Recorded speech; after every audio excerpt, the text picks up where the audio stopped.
saluons, bien-aimés peuple de Dieu, à Kinshasa, dans la RDC, en Afrique et partout dans le monde. Peuple de Dieu, de la parole du salut du corps de Christ et tous ceux qui nous suivent de près ou de loin en ligne, nous vous saluons dans le merveilleux nom de Jésus, notre unique Sauveur et Seigneur. Nous vous souhaitons la bienvenue dans notre culte de ce dimanche, bien-aimé, 17 mai 2020.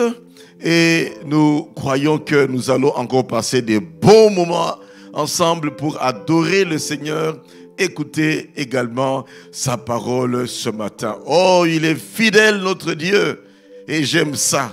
Il a promis d'être avec nous tous les jours et il est véritablement, nous expérimentons sa proximité. Chaque jour, nous ouvrons nos Bibles dans Hébreux chapitre 10. Hébreux 10 à partir du verset 35.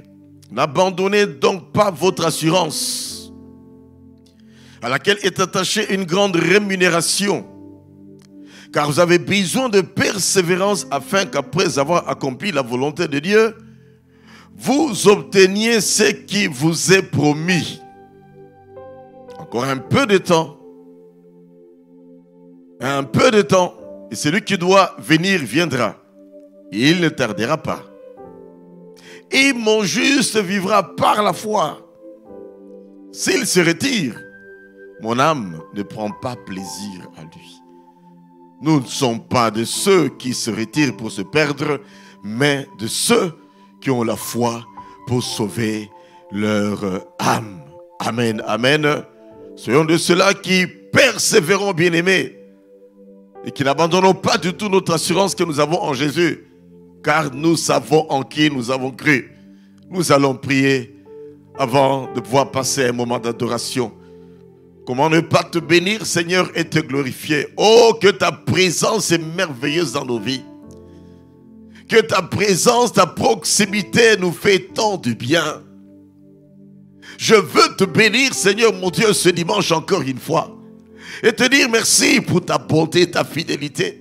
Et te dire merci parce que tu nous as démontré, tu continues à nous démontrer ta fidélité. Te dire merci parce que c'est toi qui tiens toutes choses entre tes mains. Tu contrôles la situation du monde entier. Et tu contrôles même, Seigneur mon Dieu, ce virus. Et nous savons que dans peu de temps, on n'en parlera plus. Si ce n'est que dans le passé. Merci parce que tu règnes. Merci parce que tu contrôles toutes choses. Merci parce que tu es présent parmi nous. Chacun là où il est, dans sa maison, où qu'il soit, tu es présent à côté de chacun. Merci de bénir ce culte, Seigneur, et de donner gloire à ton nom. Nous te sommes reconnaissants. Laisse que la gloire puisse te revenir. Dieu bon, Dieu merveilleux, Dieu fidèle, ce Dieu qui nous aime et que nous aimons tant également, soit béni au nom de Jésus. Amen. Eh bien, nous sommes là, on se met debout tous ensemble et nous allons adorer notre Seigneur, danser pour notre Seigneur. Et nous disons Amen. Chorale, à vous s'il vous plaît.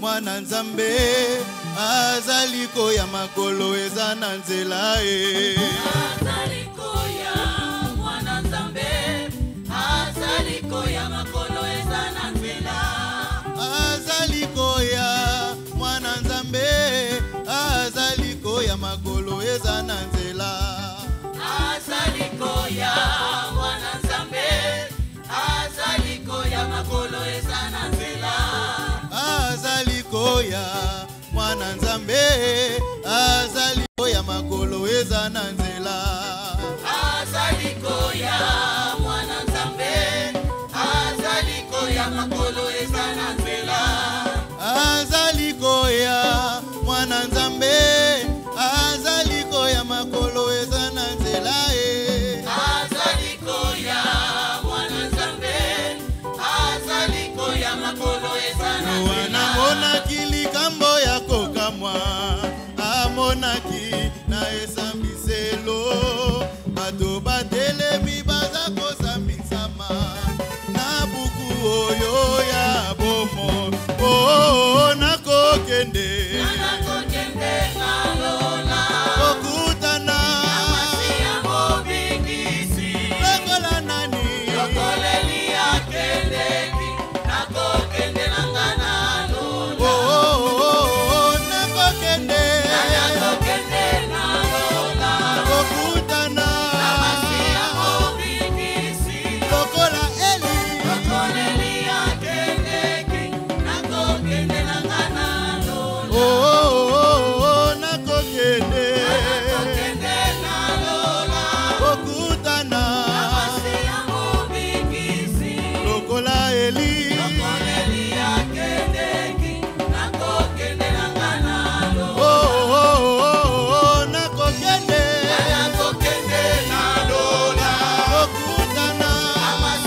est inscrit là-haut, là-bas.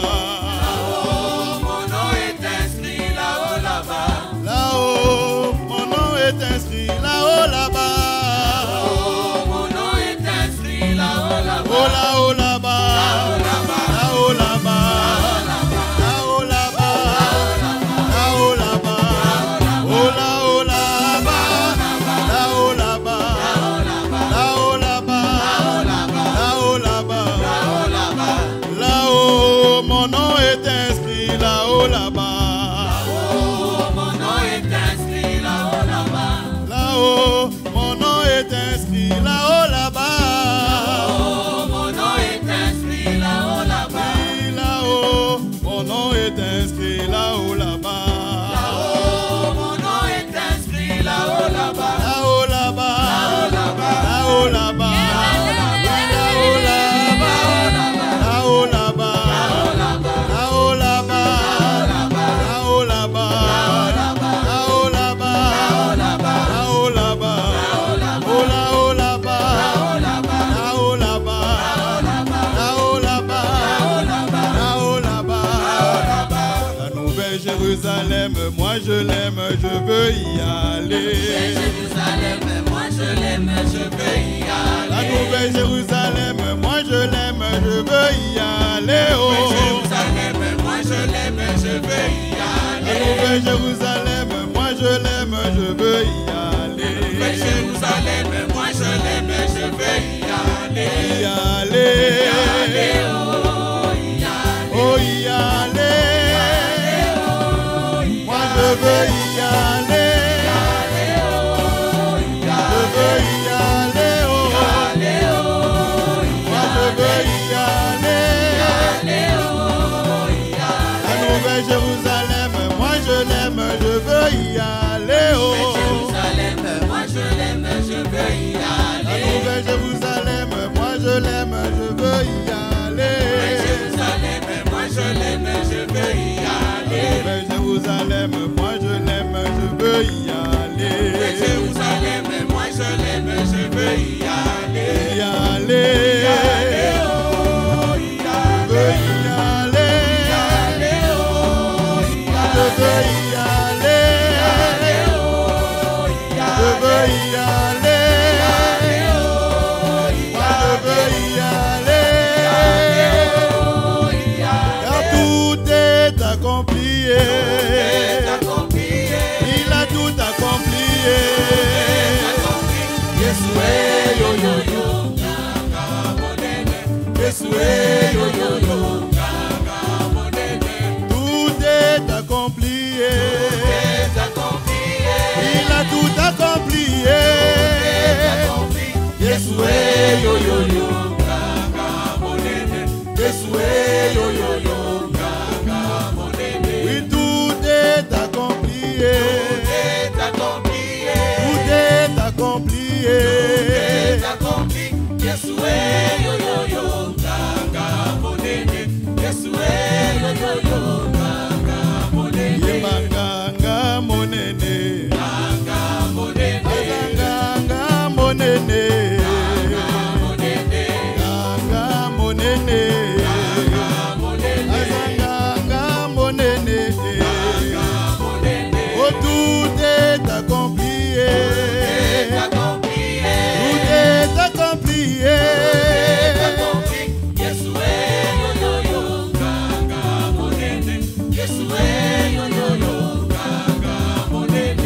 Tout est accompli. Oui, tout est accompli.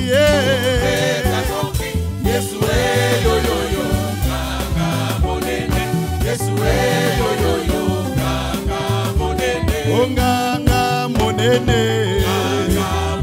Azanganga monene. Ganga monene. Azanganga monene. Ganga monene. Azanganga monene. Oh, tout est accompli.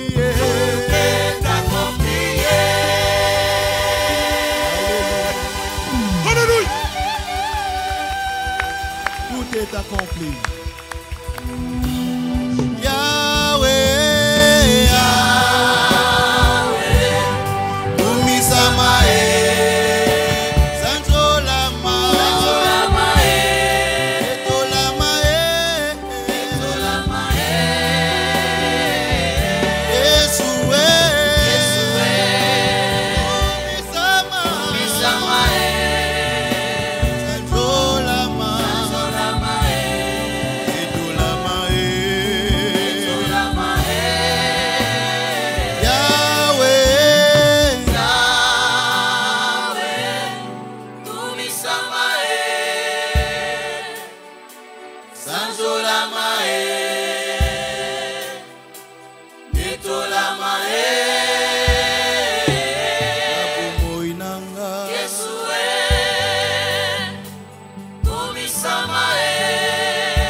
Acclamons le Seigneur, lançons des cris de joie en son honneur. Alléluia. Alléluia. Alléluia. Kumisama sanzolama netolama. Tout a été accompli. Et ça, c'est merveilleux. J'aime bien ce verset-là. Jean chapitre 19, verset 30. Tout est accompli. Tout à notre disposition. Depuis 2000 ans à la croix de Golgotha. My God, tu es bon, tu es merveilleux. Nous ouvrons nos Bibles, bien-aimés, aujourd'hui, dans Nombre chapitre 21, le verset 4 à 9 que nous allons lire un peu en kangourou. C'est pas beaucoup, on peut le lire en entièreté. Ils partirent de la montagne de Hor, par le chemin de la mer Rouge pour contourner le pays d'Édom. Le peuple s'impatienta. Oh, quel peuple! Et parla contre Dieu et contre Moïse. Pourquoi avez-vous fait monter hors d'Égypte ce peuple? Pourquoi tu nous as fait monter hors d'Égypte? Pour que nous mourions dans le désert. Mais en fait, combien de fois ils vont dire la même chose? Les mêmes plaintes, les mêmes plaintes, les mêmes plaintes. Car il n'y a point de pain, il n'y a point d'eau, et notre âme est dégoûtée de cette misérable nourriture. Mamma mia, dégoûtée, misérable. Quel esprit de daim et hautain. Alors l'Éternel envoya contre le peuple des serpents brûlants. D'autres traducteurs disent des serpents venimeux. Ils mordirent le peuple, il mourut beaucoup de gens d'Israël. Le peuple vint à Moïse, dit, nous avons péché, car nous avons parlé contre l'Éternel et contre toi. Prie l'Éternel, afin qu'il éloigne de nous ce serpent. Moïse pria pour le peuple, l'Éternel dit à Moïse, fais-toi un serpent brûlant. Dieu a toujours des solutions à toutes les préoccupations de son peuple. Et place-le sur une perche, quiconque aura été mordu et le regardera tout simplement, conservera la vie. Moïse fit un serpent d'airain dans l'obéissance et le plaça sur une perche, et quiconque avait été mordu par un serpent et regardait le serpent d'airain conservait la vie. Bénis ta parole, Seigneur. Merci parce que tu l'as fait. Au nom de Jésus-Christ, et nous disons Amen. Oh, c'est peut-être la dernière fois que nous prêchons sous ce thème, la colère de Dieu, un langage divin. La colère de Dieu, un langage divin. Nous avions vu plusieurs fois, bien-aimés, que notre Dieu, c'est le Dieu qui est lent à la colère et riche en compassion. Nous avons compris qu'on ne se moque pas de Dieu. Parce qu'il n'est pas grand-père, il est père. Et le père discipline ses enfants. Nous avons vu que la désobéissance, le révolte, la rébellion, les murmures, les plaintes ne peuvent que pousser Dieu à manifester cette colère et à frapper. Et des fois très durement. Vous vous rappelez Sodome et Gomorrhe? le feu et le soufre. Vous rappelez le déluge? Le monde alors qui est anéanti dans le déluge.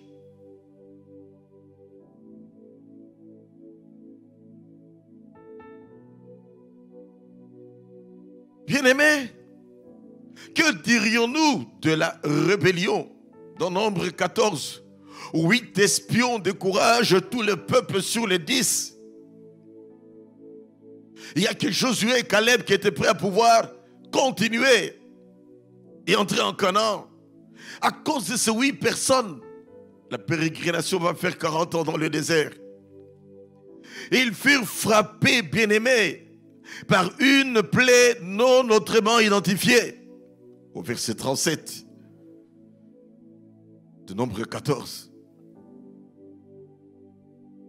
Et au verset 44, on dit que les Amalécites et les Cananéens vont combattre contre Israël et vont battre Israël.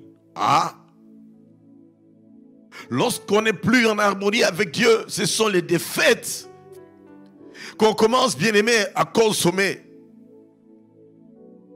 On devient une proie facile à Satan, une proie facile aux démons. Lorsqu'on n'est plus en harmonie avec Dieu, lorsqu'on est dans la désobéissance, dans les plaintes, les murmures tout le temps.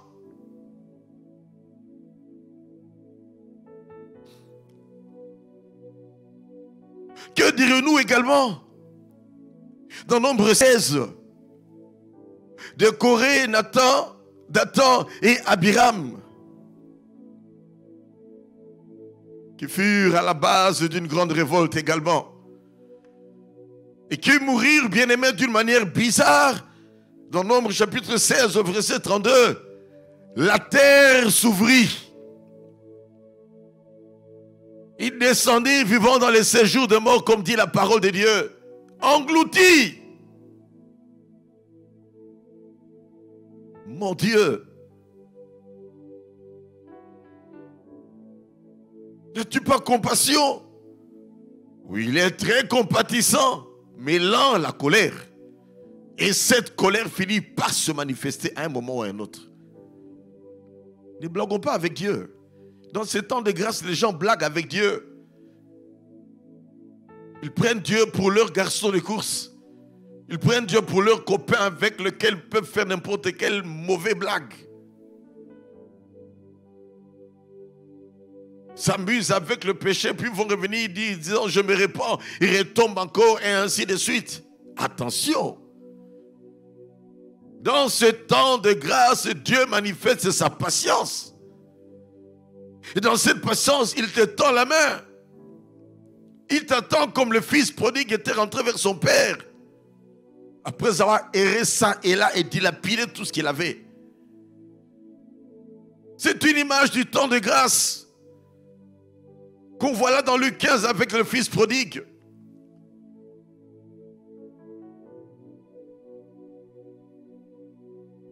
Les 3 familles bien-aimées de Coré, de Dathan et d'Abiram furent englouties, ont disparu. Eux, leurs épouses et leurs enfants. Vous vous rendez compte? Cela veut dire que ces familles, c'est comme si ces familles n'avaient jamais existé. C'est-à-dire que ces familles n'allaient pas avoir de la progéniture. À cause des dégâts de Marie. Papa, sois un bon chef spirituel de ta maison. Parce qu'à cause de toi, la colère peut venir sur ta maison. Et engloutir ta maison. Oh, pas forcément la terre qui s'ouvre. Mais Dieu peut permettre que tu sois englouti d'une manière ou d'une autre. C'est pour cela, veillons. Soyons des gens responsables, marchons dans la crainte de Dieu.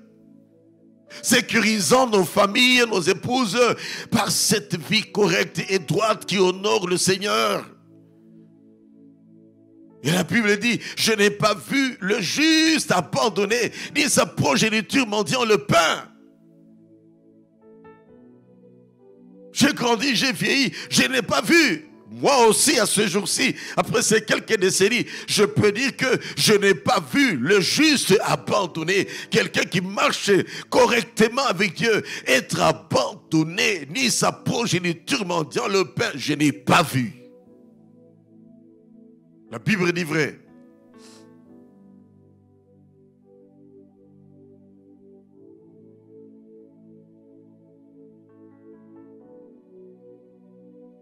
Et le contraire existe également. Ceux qui étaient justes sont devenus injustes et ils sont morts dans le péché. Leur progéniture, quelquefois presque abandonnée.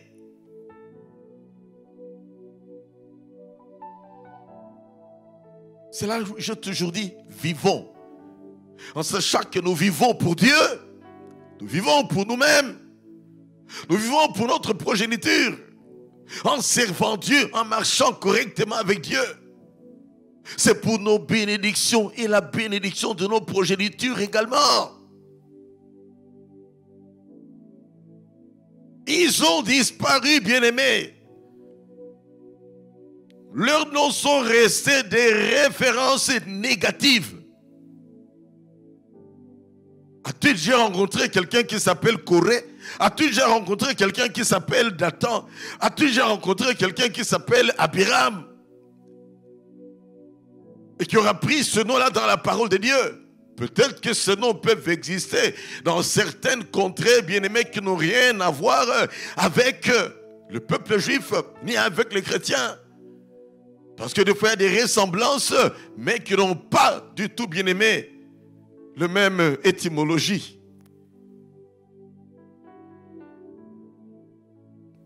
Au verset 35 de Nombre 16, on dit que les 250 hommes de renom, des personnes influentes,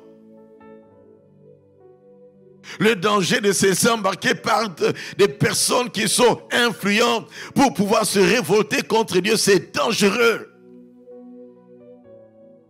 Ces 250 bien-aimés, influents, eux aussi consumés par le feu.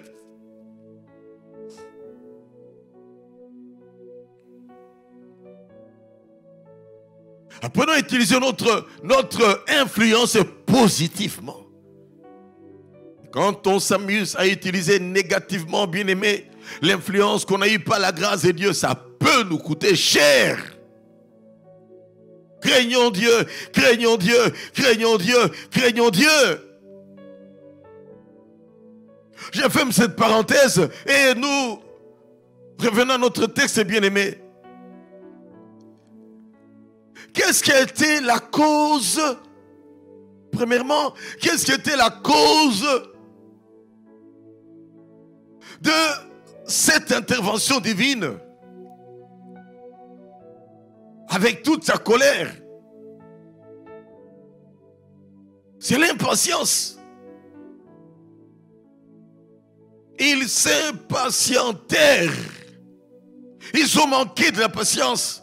Malgré la main puissante de Dieu qu'ils ont vue et qu'ils ont vécu. Malgré, bien aimé, qu'ils ont vu Dieu frapper plusieurs fois. Non, comme il est dit, un peuple au cou raide, un peuple au cou roide, au cou dur, peuple insensible. Ils ont été impatients. Dieu nous veut être patients. Quelles que soient les promesses que Dieu nous a données, soyons patients. Ils avaient la promesse d'entrer en Canaan. Ils n'avaient qu'à être patients. Toi et moi dans la vie pour vivre notre destinée, soyons patients, pas de précipitation. Ça détruit beaucoup de gens. Les cimetières sont remplis de gens qui ont été impatients dans la vie, qui ont voulu les raccourcis, qui ont voulu vite gagner, qui ont bien voulu trop vite gravir les échelons. Au lieu de s'attendre à Dieu, ils ont été dans des voies non recommandables, des voies d'occultisme, ou tout simplement, ils ont pensé que Et ils peuvent se frayer un chemin d'eux-mêmes. On fait des choses qu'il ne faut pas faire. Et plusieurs sont morts. Ça remplit nos cimetières. Pas seulement ici au Congo, mais partout dans le monde entier. Les gens impatients. Vous savez, bien-aimés, la patience est une grande vertu, une très grande vertu dans la vie. Et pour nous les chrétiens, la patience fait partie des fruits de l'esprit. Galates 5, 22. L'amour, la joie, la paix, la bonté, la patience, la fidélité, la maîtrise de soi, etc. Fruits de l'esprit. Et quand on parle fruits, bien-aimés, cela veut dire que ça se cultive. On ne devient pas chrétien et subitement on est rempli des fruits de l'esprit. Ça commence petit à petit. J'aspire, je prie, Seigneur mon Dieu, donne-moi de la patience.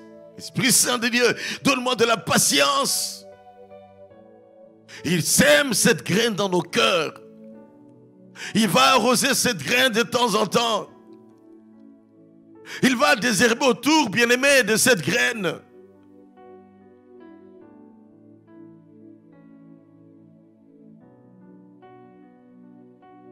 Ça se cultive. Personne ne peut dire qu'il est devenu patient, bien-aimé, du jour au lendemain, subitement. Un fruit n'arrive jamais à maturité subitement.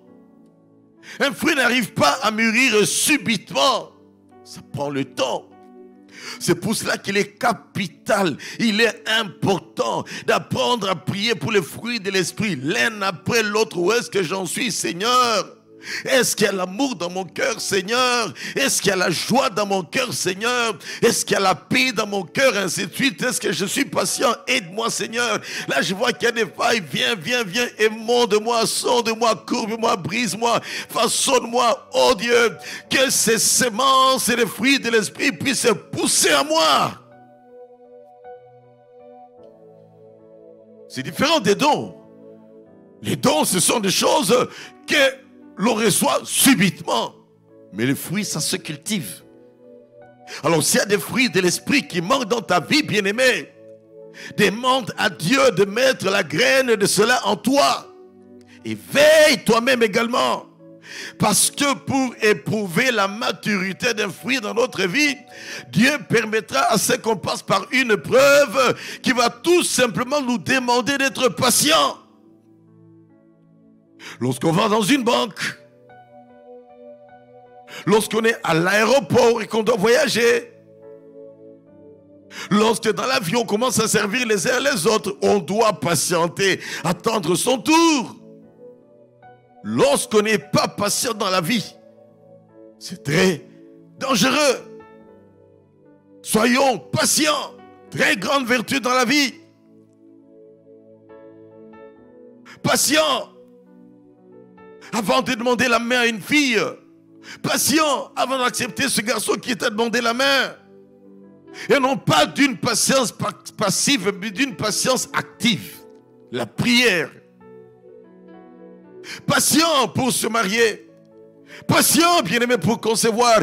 Patient pour voir cet enfant qui doit faire 9 mois dans les ventres de sa maman avant de naître. Patient pour voir cet enfant croître. Oh, quand je peux voir mon petit-fils qui est en train de grandir, je regarde la photo quand il était tout bébé et que je le portais à l'hôpital. Quand je regarde la photo 4 mois après, mais l'enfant a grandi. Mais écoutez, il n'est pas encore arrivé. Il doit continuer à grandir. Les parents doivent être patients. Nous devons être patients. Combien voudraient le voir vite commencer à s'amuser? Et comme j'aime souvent le dire, j'ai envie de jouer au football avec mon petit-fils là. Mais ce n'est pas le moment, 4 mois. Je dois patienter et prier. Que Dieu le garde, que Dieu le protège. La patience, tous on en a besoin. Patience dans les affaires. Patience par rapport à ses soins médicaux. Patience par rapport à la promotion au travail. Patience, bien-aimé, par rapport à l'émergence dans la vie. Pas te comparer aux autres, pas chercher à avoir tout de suite ce que les autres ont eu. Déjà, par la grâce de Dieu, ton temps viendra. Sois seulement patient, laborieux. Ayez de bonnes attitudes dans la vie. Sois patient. Développez les aptitudes dans la vie. Sois patient. Et la promptitude à exécuter tout ce que tu dois exécuter. Sois patient. La patience pour voir des projets se réaliser. La patience même pour entrer dans le ministère. La patience pour voir un ministère émerger. Si tu n'es pas patient, tu risques d'aller chercher le fétiche, la sorcellerie, pour chercher à faire tomber les gens. Et qu'on puisse dire onction, onction, onction. Sois patient. Cherche la face de Dieu. Crains le Seigneur. Honore Dieu dans ta vie.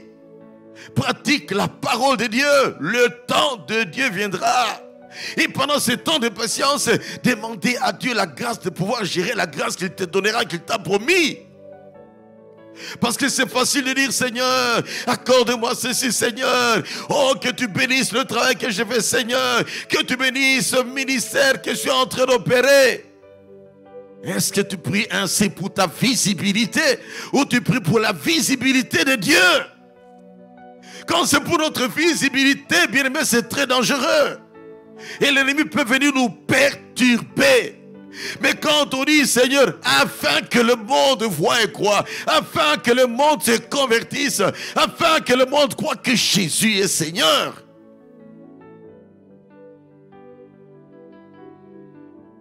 Comme il est dit dans le livre de Jean,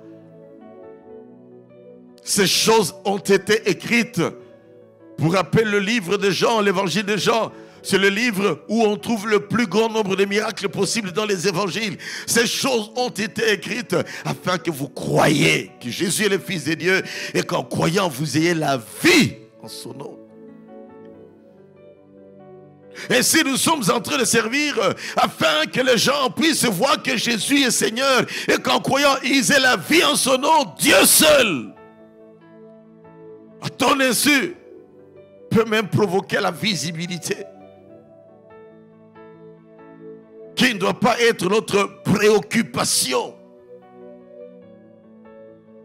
Visibilité ou pas visibilité, l'essentiel c'est de servir Dieu. Maintenant, quand Dieu lui-même décide que je te rends visible, oh, demande aussi à Dieu, Seigneur, donne-moi de l'humilité. Ce n'est pas facile. Parce que la gloire, c'est un couteau à double tranchant.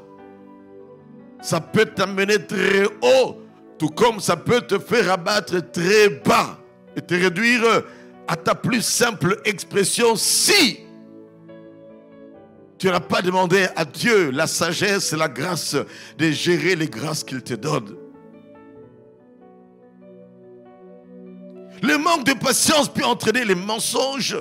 Le manque de patience peut pousser quelqu'un à voler. Le manque de patience peut pousser quelqu'un, bien aimé, à la cupidité, à commettre des erreurs, à faire des accidents. Peut amener quelqu'un dans l'escroquerie, dans les maladies, dans des précipitations, dans certaines choses de la vie. Le manque de patience peut t'amener à provoquer même une conception pendant que vous n'êtes pas encore marié. Vous n'avez pas le temps de patienter, vous ne patientez pas, vous vous précipitez. Et puis voilà, un petit bébé existe déjà dans le ventre. Vous n'avez pas patienté. Quel remords après, n'est-ce pas? Remords dans le cœur. Parce que d'une manière ou d'une autre, ça sera vu par tous. Ça sera su par tous. Et ce n'est pas qu'on va clamer cela. C'est la dérision qui va venir. C'est pour cela, veillons, veillons, veillons, veillons, veillons. Le manque de patience peut amener des mauvaises décisions dans la vie. Peut amener des ratés dans la vie. Le manque de patience, bien-aimé, avait fait qu'un jour, un avion a eu à pouvoir crasher.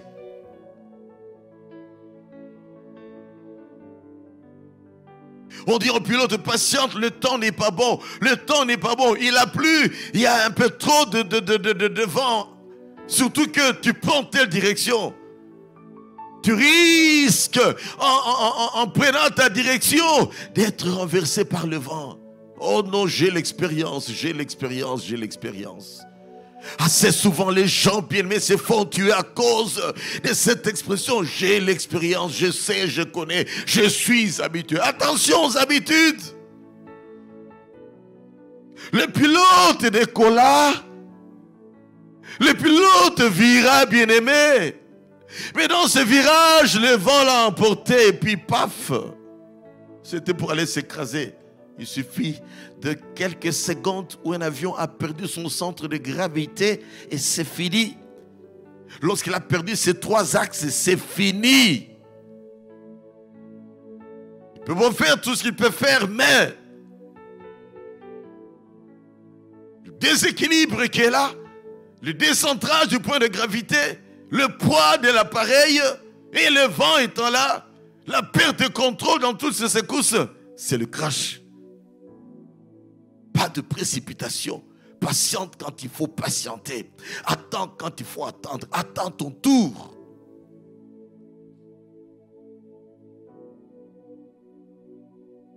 Et surtout dans le ministère.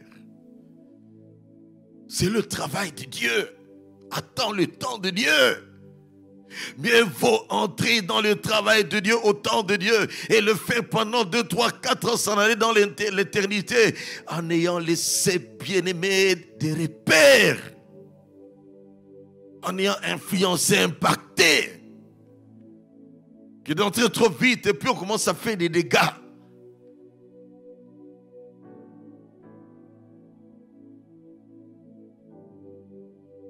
De se lancer vite, chercher à forcer la notoriété. On veut être vu, on veut être connu. Puis on se retrouve dans des alliances inacceptables.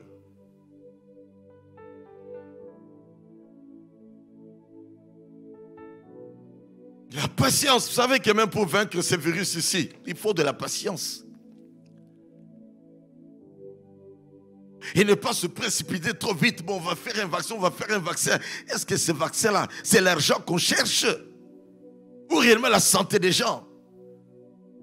De la patience. Que la médecine fasse son travail calmement. Que les chercheurs fassent le travail calmement. Gloire à Dieu pour toutes les recherches qui ont été faites. Et que Dieu bénisse ceux qui ont trouvé des produits qui aident actuellement. Mais, laisse-moi vous dire que de la patience, même pour éradiquer cette histoire ici. De la patience, même par rapport au déconfinement. Par manque de patience, bien aimé, il y a des dégâts qui commencent à se passer dans d'autres pays. Les gens sont devenus impatients. Ah, on veut être libre, ah, on veut se promener, on doit bouger. Non, on ne peut pas continuer ainsi. Eh bien, on ne sera pas étonné de voir qu'il y a des 2e, 3e vagues dans certains milieux. Soyons patients. Et même pour nous, peuple congolais, soyons patients.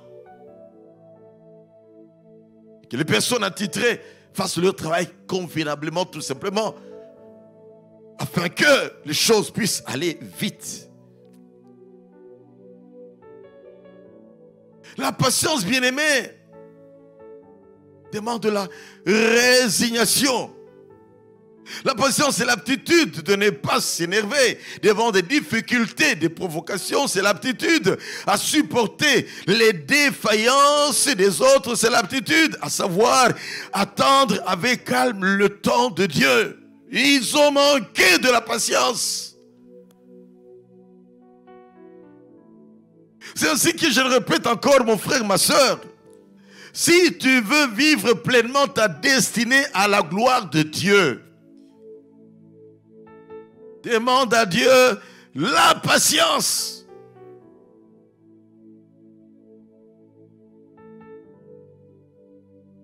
Dis à ton voisin là, avec qui vous suivez ce message, dis-lui, Dieu dit la patience, la patience, la patience.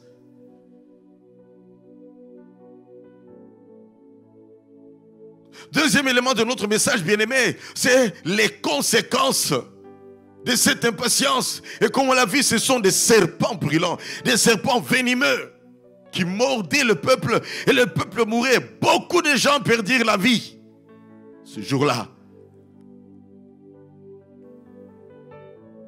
Aujourd'hui, bien-aimé, c'est un virus qui est en train de mordre beaucoup de gens. Mais à l'époque, c'était un serpent. Des serpents, au pluriel.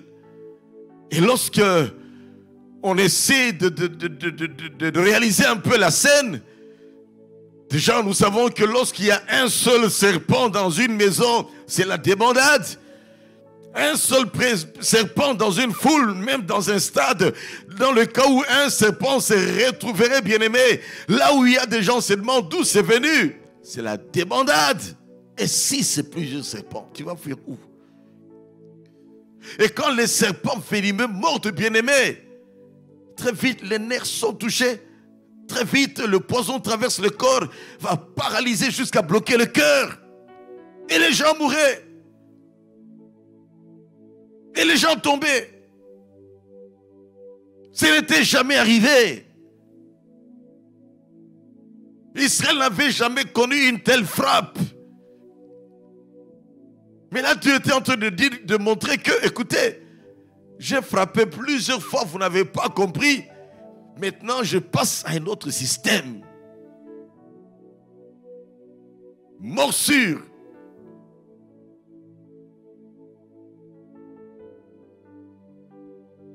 À cause, bien-aimé, de l'impatience, à cause, bien-aimé, de toutes ces murmures, ils sont morts et ils étaient nombreux.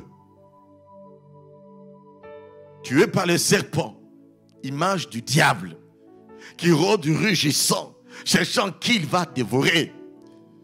N'est-ce pas que quand on parle de serpents, tout de suite, on pense au diable, on pense à Satan. Et aujourd'hui encore, bien-aimé, le serpent ancien, le diable et Satan, rôde rugissant, cherchant qui il va dévorer. À commencer par ceux-là qui sont en train de protester contre Dieu. Et ceux-là qui aiment pécher, soi-disant, ils se sont repentis, retombés encore, qui en font une habitude. Le diable rôde. Il dort très peu, le diable. Il n'y a que Dieu seul qui ne sommeille ni ne dort. Lui, il rôde beaucoup, rugissant, faisant peur, menaçant, afin de tuer. Ceux-là qui sont prédestinés, bien-aimés, qui sont destinés à la perte. Ceux-là qui désobéissent à Dieu.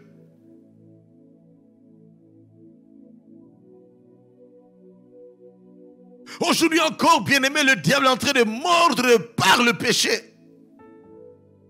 Il pousse les gens à pécher, à pécher, à pécher, à pécher, à pécher. Et la Bible dit clairement dans Romains chapitre 6 au verset 23, le salaire du péché c'est la mort, le salaire du péché c'est la mort, le salaire du péché c'est la mort.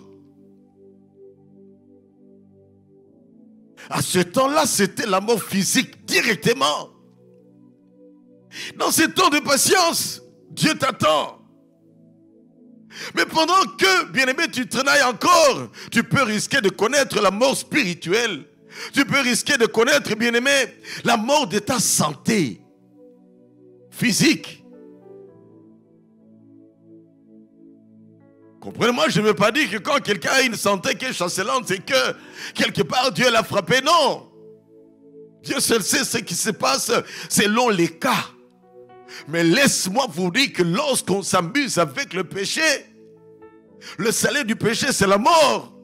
Mort spirituelle, mort de la santé, mort des relations. Parce que quand tu es dans une vie de péché, les gens vont s'éloigner de toi. Mort de ta liberté parce que tu vas te retrouver en prison à cause du péché. Mort de la confiance que les gens pouvaient avoir en toi. Les gens vont s'éloigner de toi.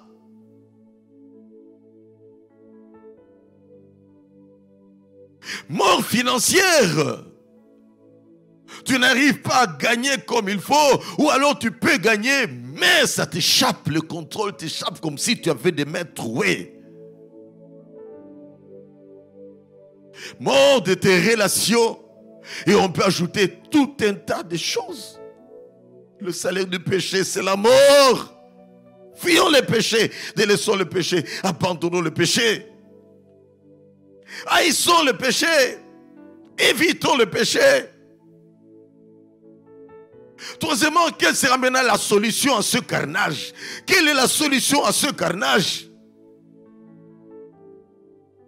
Ça ne pouvait pas être une solution humaine, pas du tout.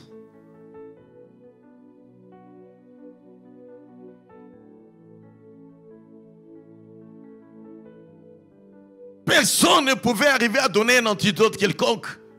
Les commentateurs disent même que les peuples païens qui habitaient dans ces contrées, lorsqu'ils connaissaient les morsures de serpents, ils étaient dépassés.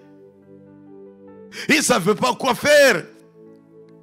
Et les commentateurs bien-aimés disent ceci, j'ai trouvé cela dans un bouquin. Il fallait des formules magiques et des rituels très compliqués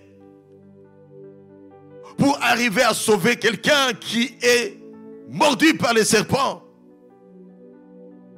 Il rapporte qu'il y avait même 12 dieux, des minuscules qu'ils invoquaient. Les peuples des environs. 12 dieux qui devaient invoquer. Et devaient pratiquement faire tout un tas de rituels païens. Mais dans le cas ici, bien-aimé, avec le peuple d'Israël, le peuple étant dans l'impossibilité de trouver une solution,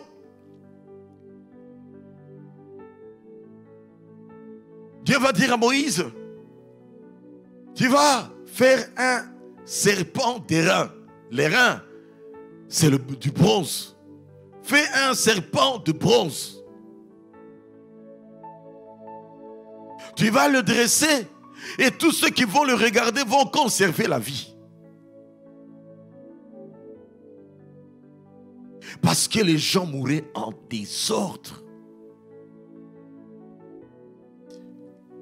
Au verset 9, un serpent d'airain est dressé sans qu'il n'y ait pratique occulte. Il n'y a pas eu invocation bien-aimée d'un dieu ou d'une idole quelconque. Juste un regard sur le serpent d'airain.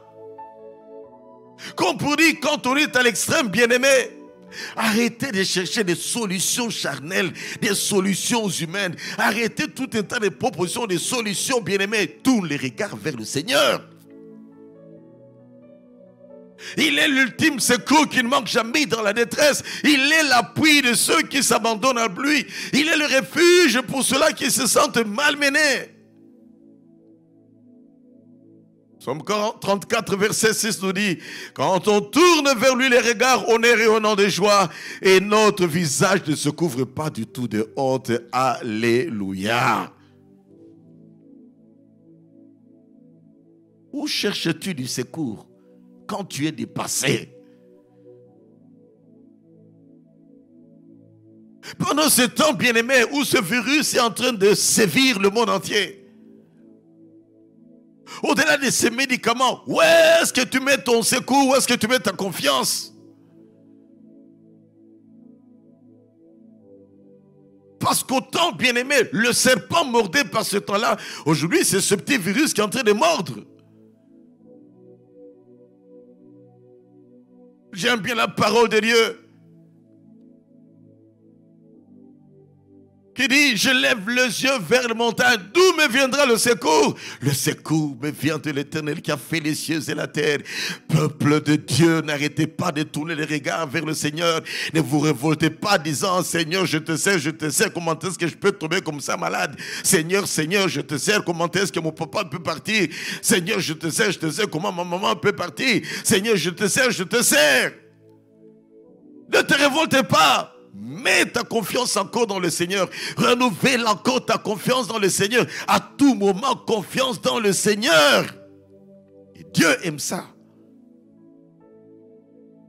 Qu'on garde les regards braqués sur lui à tout moment et en toutes circonstances.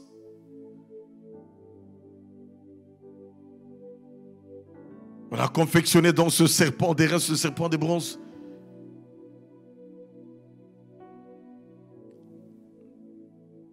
J'avais fait des recherches dans ma réflexion, bien aimé. Je me suis rappelé que le bronze est un alliage de l'étain avec le cuivre, suivez-moi bien. Parce que je me demandais, mais pourquoi le bronze? Pouvait être possible de faire également un serpent avec de la terre, avec un bois qu'on va tailler. Pourquoi seulement avec le bronze? Dieu est Dieu. Il est le divin pédagogue. Et il sait pourquoi est-ce qu'il faisait cela. Pourquoi il a demandé que ce soit en airain. C'est là où je dis toujours ceci, bien-aimé. Dieu est le plus grand scientifique qui puisse exister. Parce qu'il y a des choses, bien-aimées, qui nous montrent comment Dieu est tellement intelligent.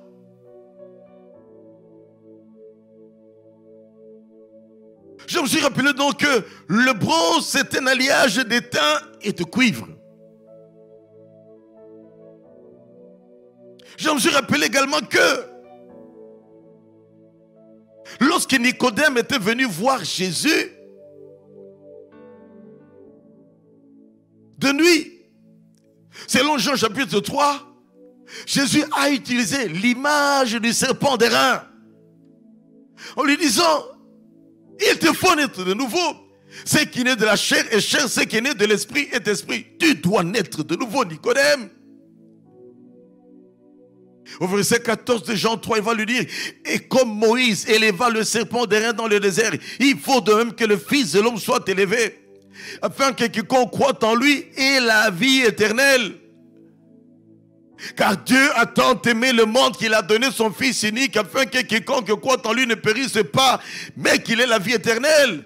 Comprenez que, bien-aimés, avant de libérer ce verset 16 de Jean 3, il y a d'abord eu le verset 14. Et comme Moïse élevant le serpent d'airain. Comme pour dire, ces choses ont été écrites pour notre instruction. Comme pour dire également que oh, notre Dieu, c'est un véritable pédagogue et qui ne fait rien au hasard. Alors que nous allons petit à petit vers la fin de notre message, bien-aimés. Laisse-moi vous dire ceci que, à partir de là, nous voyons que le serpent d'airain était une préfiguration de Christ. Une image de Christ. Tout comme bien-aimé, lorsque Adam et Ève ont été couverts d'une peau de bête, c'était une préfiguration du salut qui devait venir par l'agneau de Dieu qui allait verser son sang à la croix de Golgotha. C'est pour cela que nous disons toujours que l'Ancien Testament, bien-aimé, est comme une pellicule et dans le Nouveau Testament, nous voyons les images au clair. Pourquoi, bien-aimé, le bronze? Le bronze est composé de l'étain. Le bronze est composé du cuivre également. Donc, le bronze est un alliage. On ne le trouve pas à l'état naturel. Pourquoi les deux métals? L'étain, c'est un métal pauvre dans sa description et très malléable, représentant Christ dans son humanité. Christ, de riche qu'il était, il s'est fait pauvre, bien-aimé. Christ, de fort qu'il était, il s'est fait faible jusqu'à la mort. C'est ce que nous trouvons dans l'étain. Dans l'image de l'étain. Qu'est-ce que nous voyons maintenant dans l'image du cuivre? Le cuivre, c'est un métal très pur et résistant à la corrosion, un métal ténace. Et là, nous avons, bien aimé, dans le cuivre, l'image de Christ dans sa divinité. L'image de Christ dans sa pureté. L'image de Christ, bien aimé, dans sa force.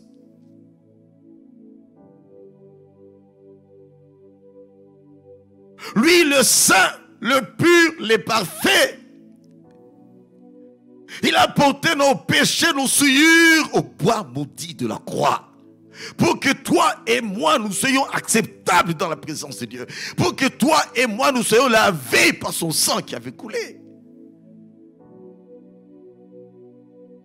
Il a pris notre justice, il nous a donné sa justice. Il a pris nos péchés à la croix afin de pouvoir, bien aimer, nous donner le salut.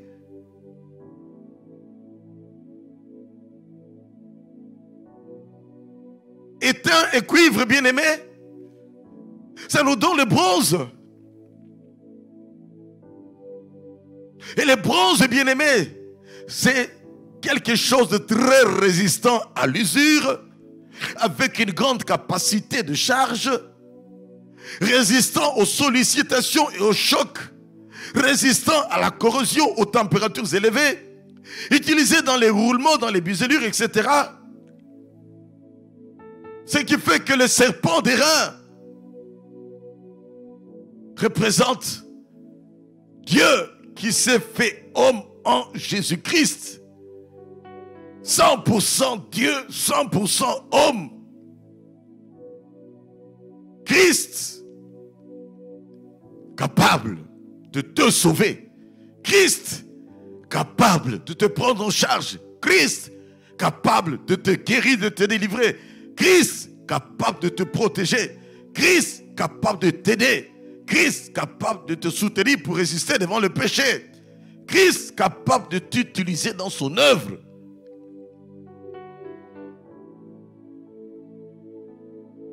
Comprenez maintenant, bien-aimés, pourquoi Dieu a voulu qu'on ne puisse pas faire un serpent en or, par exemple, ou en d'autres matières, ou en bois, mais un serpent d'airain. Il y avait un message.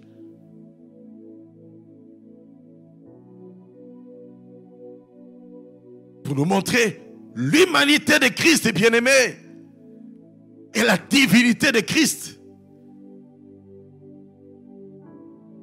qui est venu mourir à la croix de Golgotha pour te sauver, pour me sauver. Si à ce temps-là, il y avait le serpent d'airain, par ce temps-ci, bien-aimé, nous avons Christ. Quand tu tournes le regard vers Christ, comme on tournait le regard vers le serpent d'airain, tu as le pardon des péchés.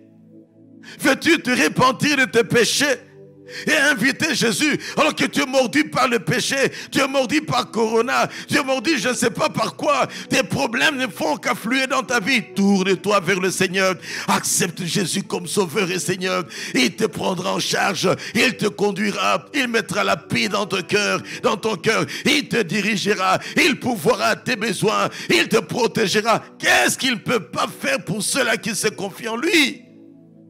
La Bible dit que ceux qui se confient en l'Éternel ne sont privés d'aucun bien. Alors viens à Jésus. Et c'est par là que j'atterris. Avec le serpent d'airain, expression de l'amour de Dieu pour délivrer ce peuple qui était sous sa colère. Les gens ont pu conserver la vie. À combien plus forte raison avec Jésus? Tu peux avoir la vie et conserver la vie. Ferme tes yeux, on va prier avec toi pour que tu acceptes Jésus dans ta vie comme sauveur et Seigneur. Répète cette prière après moi. Dis, Seigneur Jésus, je suis pécheur. Mordu par le péché, mordu par l'immoralité, mordu par l'escroquerie, mordu par les plaisirs des choses de ce monde, mordu, Seigneur mon Dieu, par des choses ignobles qu'on ne peut pas citer devant les gens. Je suis mordu. Pardonne-moi, Jésus. Lave-moi par ton sang, Jésus. Ton sang qui a coulé à la croix de Golgotha, entre dans mon cœur, Jésus. Sois le sauveur et le Seigneur de ma vie. Sois le sauveur et le Seigneur de ma vie. Règne dans ma vie, conduis ma vie, fais de ma vie ce que tu veux faire de ma vie. Je n'ai pas d'autre solution si ce n'est que de venir à toi. Mon Jésus, c'est toi que je veux aimer. Règne en moi. Et toi qui veux revenir à Jésus, demande à Jésus de revenir en toi. Ouvre encore la porte de ton cœur afin qu'il règne encore en toi. Oh, reviens, reviens, reviens, reviens, reviens à Jésus. Parce que quand tu n'as plus Jésus avec toi, bien-aimé, c'est le chaos. C'est l'ennemi qui en profite. Car le diable rôde, cherchant qui il va dévorer. Reviens à Jésus.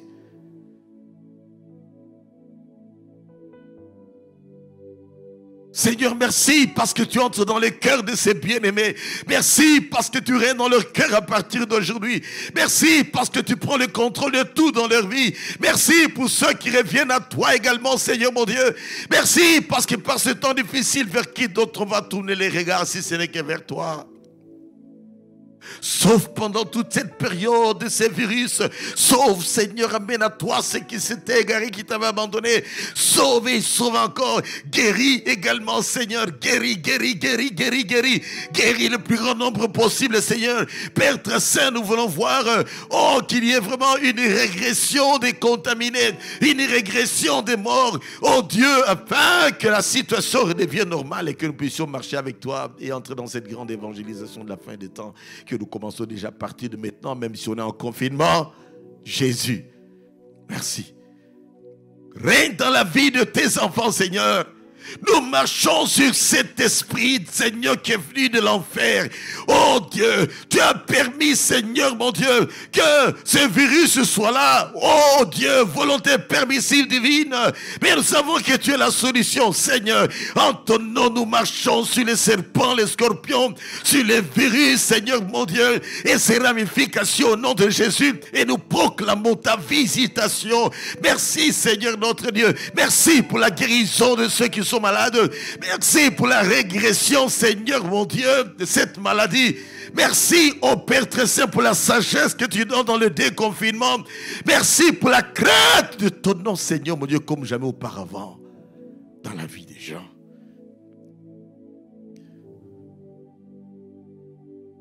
Je bénis, Seigneur, ton peuple. Accorde un excellent dimanche à tout un chacun. Que comme jamais auparavant, les regards soient braqués sur toi, Seigneur. Merci. Parce que tu œuvres à l'éradication de cette maladie. Tu œuvres, Seigneur, afin que l'Église quitte ce confinement et commence à se réunir selon les normes qui nous seront édictées par les autorités. Nous croyons dans ta main puissante qui contrôle toutes choses et que la gloire te revienne. Je bénis, Seigneur, ton peuple. Que la bonne santé spirituelle soit leur partage. Que personne dans leur maison ne puisse tomber malade. Que la bonne santé physique soit leur partage. Oh Père très saint, protège le travail de chacun. Père, merci pour ta bonté, ta fidélité. Laisse que cette semaine qui vient soit agréable pour tout le monde. Au nom de Jésus. Et nous disons Amen. Amen, amen. Que Dieu soit béni. Que Dieu soit béni, que Dieu soit béni. Nous bénissons le Seigneur qui ne cesse d'être avec nous et de nous encourager. Ne soyons pas de ceux-là bien-aimés qui abandonnent, qui se découragent, qui jettent les gants. Non. Le plus fort est avec nous. Il est au contrôle de toutes choses. Le déconfinement viendra. Nous nous retrouverons encore dans la maison de Dieu tous ensemble. Que Dieu soit béni. Nous rappelons rapidement, bien-aimés, les gestes barrières. Avoir toujours le masque avec vous partout où vous passez.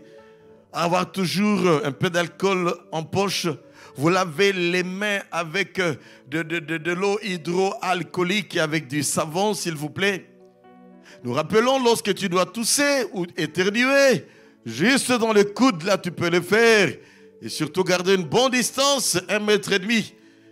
Par rapport à quiconque est autour de toi. Et je reviens à cette affaire également de pouvoir bien se laver les ongles. Pourquoi pas les couper momentanément, bien-aimé. C'est pour te protéger et nous protéger. Que Dieu vous bénisse. Excellent dimanche à chacun d'entre vous. Amen.